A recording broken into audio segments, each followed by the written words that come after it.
शहीद आजम भगत सिंह का नाम कौन नहीं जानता। शहीद आजम भगत सिंह के गांव में आप लोग जाकर के भी आए। आपकी वर्तमान सरकार ने तो शपथ ही शहीद आजम भगत सिंह के गांव में ली, खटखड़ कला गांव में। उस खून का कितना बड़ा कर्ज इस देश के ऊपर है। लेकिन मुझे दुख होता है इस बात का, आपके पंजाब का एक सांसद हरियाणा में जाकर के बोल देता है कि शहीद आजम भगत सिंह आतंकवादी थे।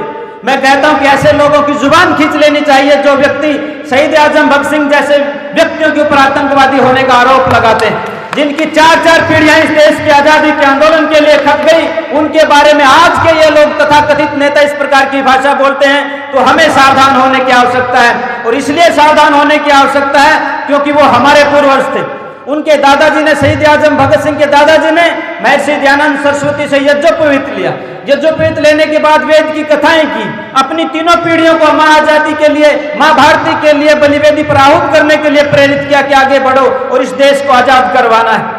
इतनी बड़ी विरासत का एक परिवार, और उसके बारे में आज के तथाकथित दो धेले के नेता कुछ भी बोल जाते हैं और आर्य समाज चुप रहता है, तो मुझे कष्ट होता है। और मैं इन नौजवानों से कहना चाहता हूं कि आपको हिम्मत करके आगे आना पड़ेगा और इस विरासत को, जो क्रांतिकारियों की विरासत है, जो ऋषि दयानंद की विरासत है, जो वेद की विरासत है, जो प्राचीन संस्कृति की विरासत है, उसको संभालने की जिम्मेदारी आपके कंधों पर है। आज यूरोपियन कंट्रीज की जो कल्चर आपको थोपी जा रही है, या उसके अलावा जिन लोगों का इस देश की आजादी के आंदोलन में लेस मात्र भी योगदान नहीं है, वो आज एक कंपैरिजन करते हैं कि शहीद आजम भगत सिंह का ज्यादा योगदान था या महात्मा गांधी जी का। मैं आर्य समाज के मन से कहना चाहता हूं, हमारे लिए महात्मा गांधी भी इतने ही आदरणीय हैं, हमारे लिए शहीद आजम भगत सिंह भी इतने आदरणीय हैं। श्याम जी कृष्ण वर्मा की बात हो, लाला हरदयाल की बात हो, नेताजी सुभाष चंद्र बोस की बात हो, चंद्रशेखर आजाद की बात हो, बटुकेश्वर दत्त की बात हो, खुदीराम बोस की बात हो, मंगल पांडे की बात हो, देश की आजादी के आंदोलन में जय के नारे लगाने वालों का भी सम्मान हमारे दिलों में है और उसका सम्मान सबके दिलों में होना चाहिए। आज लोग कुछ जानबूझ करके कहीं महात्मा गांधी जी को पीछे धकेल रहे हैं, कुछ लोग जानबूझ करके शहीद आजम भगत सिंह को पीछे धकेल रहे हैं, पर क्योंकि वो हमारे पूर्वज थे, हम उनकी विरासत से जुड़े हुए लोग हैं, हमारी रगों में उनका खून दौड़ता है, हमारे ऊपर उनका कर्ज है, तो हमारी ये जिम्मेदारी बनती है। मैं अक्सर एक बात कहता हूं, जो नौजवान साथी अपने पूर्वजों की विरासत को भूल जाते हैं, अपने पूर्वजों के इस देश की आजादी के आंदोलन के योगदान को भूल जाते हैं, उनकी ना तो भविष्य में कोई जगह होती है, ना भूगोल में जगह होती है।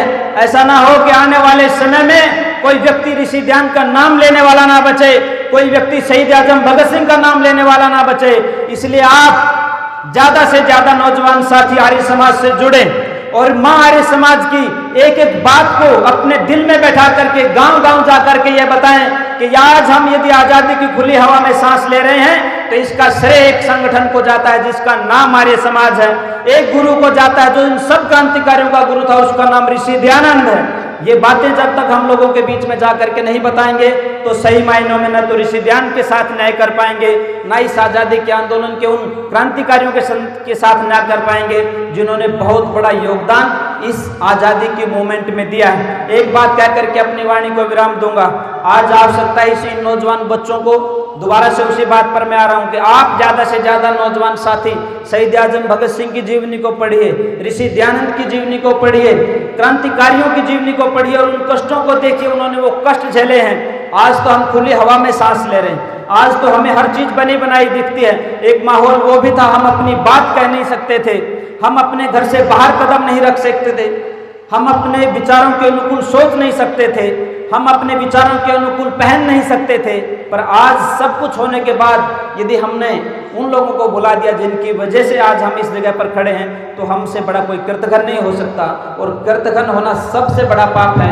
आइए सब मिलकर के ऋषि दयानंद जी के इस 200वें जन्म जयंती वर्ष के ऊपर संकल्प लें कि ऋषि दयानंद के जीवन से जुड़ी हुई 200 घटनाएं याद करेंगे और मीडिया मैन का काम करेंगे। मैं नहीं कहता कि आप यूट्यूबर बनिए, आप इलेक्ट्रॉनिक मीडिया में जाइए या प्रिंट मीडिया में जाइए, मैन मीडिया का काम यही है कि आप उन 200 घटनाओं को संकल्प लेंगे, कम से कम 200 व्यक्तियों तक बताएंगे कि जब वेद विलुप्त हो रहे थे तो वेदों का पुनरुद्धार ऋषि दयानंद ने किया।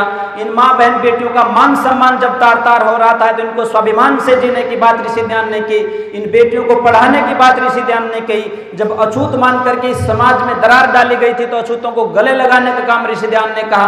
धर्म के नाम पर झगड़े होने की जब बात आई तो ऋषि दयानंद ने कहा कि इनको गले लगाने की आवश्यकता है। इसी देश में जब ऊंच और नीच की खाई चौड़ी की जा रही थी, गरीब और अमीर की खाई चौड़ी की जा रही थी, तो ऋषि दयानंद ने उनको गले लगा करके आगे बढ़ने की बात की। ये निवेदन आपसे कर रहा हूं कि 200 घटनाएं ऋषि दयानंद के जीवन की आप याद करें और कम से कम 200 साथियों तक बताएं।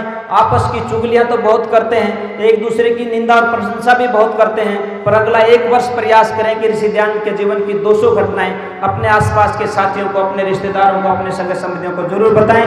यदि हम ऐसा कर पाए तो ही सही मायने में कह पाएंगे जो बोले सो अब है वैदिक धर्म की।